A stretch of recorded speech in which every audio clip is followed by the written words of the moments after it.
Craig, I can't see Liverpool spending much this summer. Afraid to burst the bubble. FSG won't buy unless a few go out the door, including Salah, to pay for the transfers. It's sad but true. Simon, you know me, bro, at this point. You're a regular on the channel. You know that I don't hold out much hope of FSG loosening the purse strings either, which is why I've been so adamant about selling Salah. This video is sponsored by Surfshark, the best VPN on the market. Surfshark is an app or browser extension that allows you to change your location to access websites in other countries and keep you safe and secure from hackers. Using Surfshark, we here in Ireland can access other countries' Netflix libraries or other streaming platforms like DAZN in Spain for all those important Premier League games. Surfshark keeps you safe and private by protecting everything you do online. Everything. When your device connects to the internet, all that information is, in a way, blurred out. Surfshark is particularly useful for keeping you safe from being hacked if you use public Wi-Fi. Let's say you're in a cafe, you're at college, you're out and about, they've got you covered. Surfshark allows you to use one subscription on unlimited devices, meaning you can share your account with friends or family or that neighbour who's a little bit cheap. On top of all of this, Surfshark offers a 30-day money-back guarantee. You can also upgrade to Surfshark One, which includes the VPN, an alert system for breaches related to your data, such as emails and credit cards, and an antivirus software for your desktop. Our sign-up offer gives you Surfshark VPN for a little over €2 a month. Simply scan the QR code on screen right now or use the link in the description and enter the code Anfield Agenda at checkout. But it's not going to end well. Like, let's be frank and honest about this, because some other people will try to put a positive spin on it. But you know me, I'm a straight talker. If Liverpool don't go out and address the areas that we need to address in this market, bring in a new centre-back, bring in certainly a defensive-minded midfield player, and after that, I'm open to whether it's an attacker or a left-back, but those two positions, a DM and a centre-back, they're non-negotiable for me. Yes, maybe you have to free up some space in midfield and move somebody out. That's understandable. But it has to be done. Because everybody else is going to move forward. Like, you see Arsenal being linked with players in positions that they need. Like, being linked with Sesko, as an example, through the middle. And they're not going to stand still. Spurs and Postecoglou won't stand still. Villa won't stand still. United won't stand still. So, we can't. Like, if our own... This is going to be just a massive show of they don't give a fuck if they don't spend money. Like, let's be frank about it. There's only so much a coach can do. And if they're expecting Arne Slot to come in and be 10 times better than Jurgen Klopp at coaching, I think they're in for a rude awakening. Because, look, let's be honest. We all feel that Jurgen Klopp at times covered over the cracks for FSG.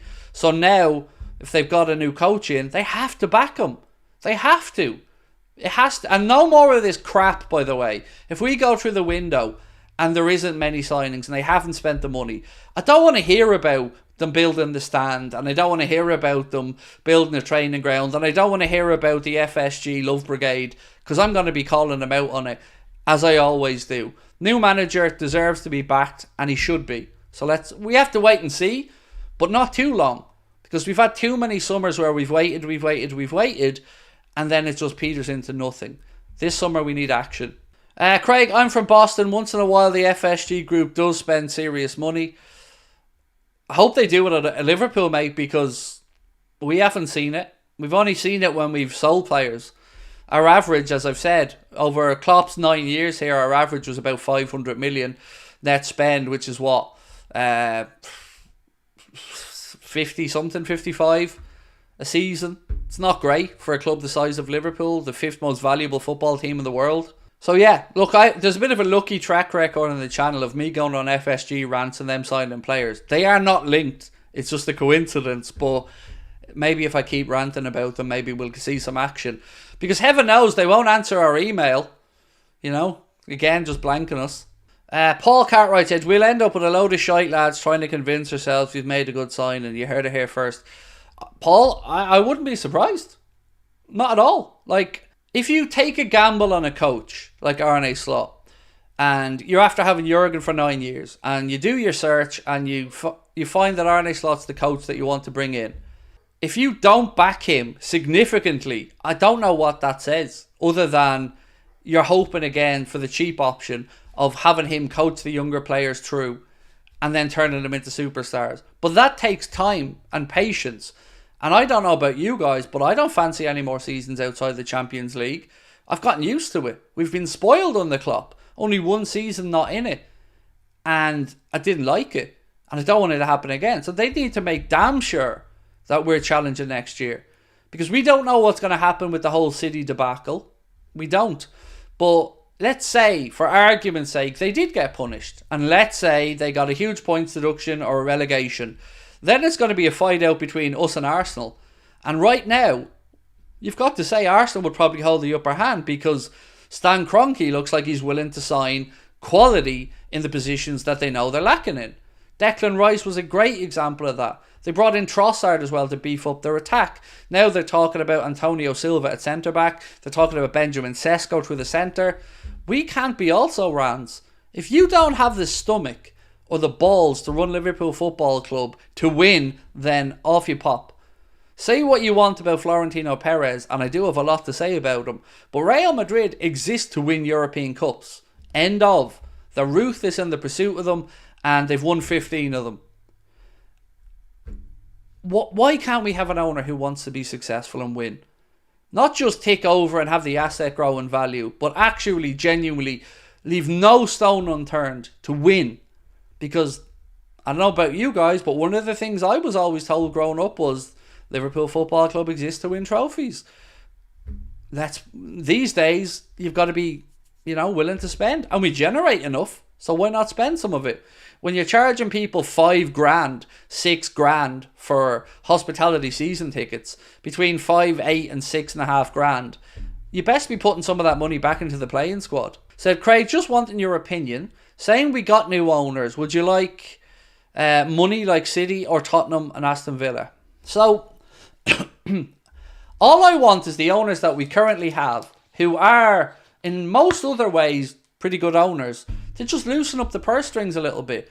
Like, I don't want Liverpool to have a sugar daddy that comes in and does some of the stuff we've seen with Manchester City. I don't want that to happen.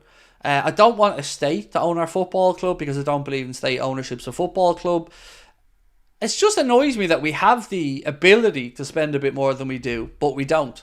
Like, we are in no way near FFP problems, and yet we still don't spend enough in the transfer market. It feels like every season, right at the end, we've fallen away a little bit in recent years.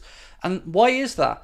Well, you can argue it's fatigue, or squad depth, or a bit of both. But either way, we've always had a deficiency or two in the squad that we've always rolled the dice on, rather than gone and got the players we needed. Every year I'm sick of rolling the dice. Example, this season, we might hear a lot of conversation around Stefan Bajcetic, and I love Stefan Bajcetic, but I wouldn't rest my whole season on him coming in, staying fit, being sharp, and getting back up to speed.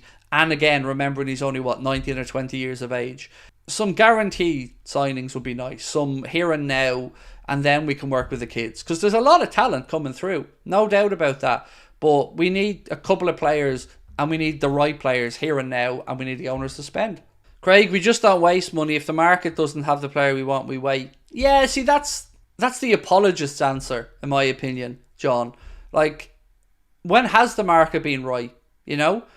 We spent money on Darwin, fair enough. But other than that, the real big money signings, we've kind of shied away from. We tried the Caicedo thing, it didn't work out. And that was under Klopp as well, where Klopp was very regimented in what he wanted or didn't want. If he couldn't get who he wanted, he would wait. But I think things have to change now, because one, we don't have Jurgen Klopp.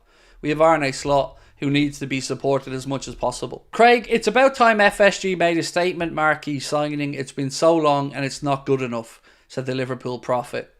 I agree. Mate, you know my thoughts on FSG. I'm always saying they're cheap. And some people don't believe that to be the case. Some people believe that they're astute. But my question is, if we all agree that we want to win trophies, then you can't win trophies by being cute all the time and cheap. Sometimes, like we do with Van Dijk and Alisson, you got to just get the right players. Significant upgrades would be crucial for Slot's success. Imagine upgrading Jones with I think you meant to say Thuram, or Diaz for Chiesa, who can play across the whole of the attack. We need upgrades in both depth and starting. I agree. Some of the players will come from the youth system. The likes of Bobby Clark. He will probably be in and around the first team soon enough. Then you've got to make a decision about the likes of Ben Doak. Now, luckily for us, we may get to see Ben Doak with Scotland at the Euros because he's been called up and he looks like his fitness has returned. So we'll get to see how Ben Doak gets on if he gets some minutes in the Euros. Other players, we've spoken about before as well, coming through. McConnell, you know the list at this point. So I'm not against giving youth a chance. But I am against not going out to try and win everything. That I can't be arsed with. You have to know that you need to spend. And if they don't spend this summer, I think we're going to be in trouble this season. I don't think we're going to be 8th, 9th, 10th, but there's every chance we could miss out on Champions League. Because, as I keep saying, those around us are not going to stand still. They're going to spend.